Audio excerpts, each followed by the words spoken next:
আজ চলে এসেছি মুচমুচে কুচো নিমকি রেসিপি নিয়ে। খুব সহজেই বাড়িতে বানিয়ে নেওয়া যায়। এই নিমকিগুলো বানিয়ে অনেক দিন স্টোর করে রাখা যায়। বাচ্চা থেকে বড় সবাই প্রায় এই নিমকি খেতে পছন্দ করে। Hello everyone, welcome to my channel. আজকে আমার রেসিপি কুচো নিমকি। নিমকি বানানোর জন্য আমি এখানে নিয়েছি 2 কাপ ময়দা, দিয়ে দেবো স্বাদ মতো লবণ, হাফ চা চামচ চিনি, 1 চা চামচ কালো জিরে আর 1 চা চামচ জোয়ান নিয়েছি। এইভাবে হাতের মধ্যে ঘষে দিয়ে দিচ্ছি। প্রথমে উপকরণগুলিকে ভালো করে ময়দার সাথে মিশিয়ে নিতে হবে।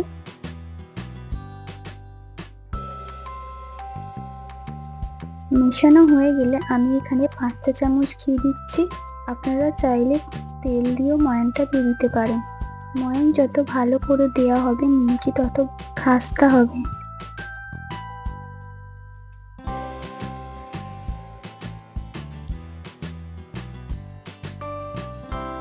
ময়ান খুব ভালো করে দেওয়া হয়ে গেছে। এবার অল্প অল্প করে জল দিয়ে ময়দাটাকে মেখে নেব। একেবারে খুব বেশি জল দিয়ে দেবেন না, অল্প অল্প করে জল দিয়ে ময়দাটাকে মেখে নিতে হবে।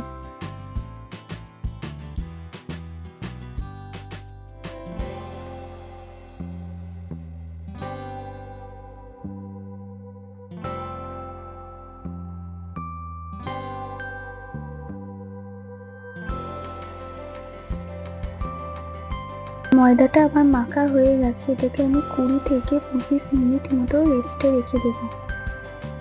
20 থেকে 25 মিনিট রেস্টে থাকার পরে ঢাকা খুলে আবারও ময়দাটাকে ভালো করে মেখে নেব। মেখে নিয়ে লেচি কেটে নেব। একটি লেচি নিয়ে অল্প একটু তেল দিয়ে পাতলা করে বেলে নিতে হবে। খুব বেশি মোটা করে বেলবেন না, একটু পাতলা করে বেলে দিতে হবে।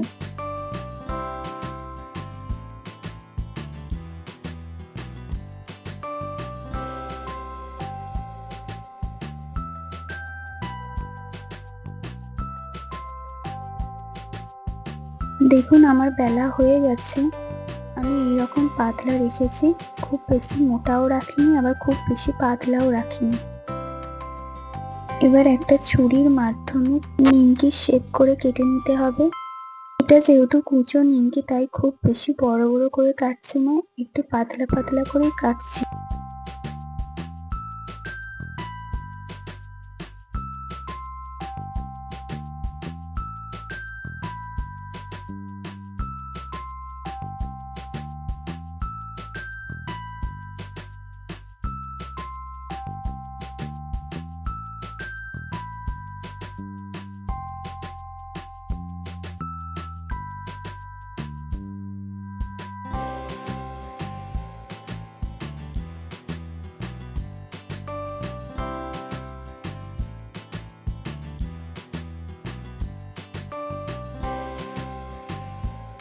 নিমকি শেপ করে আমার কাটা হয়ে গেছে।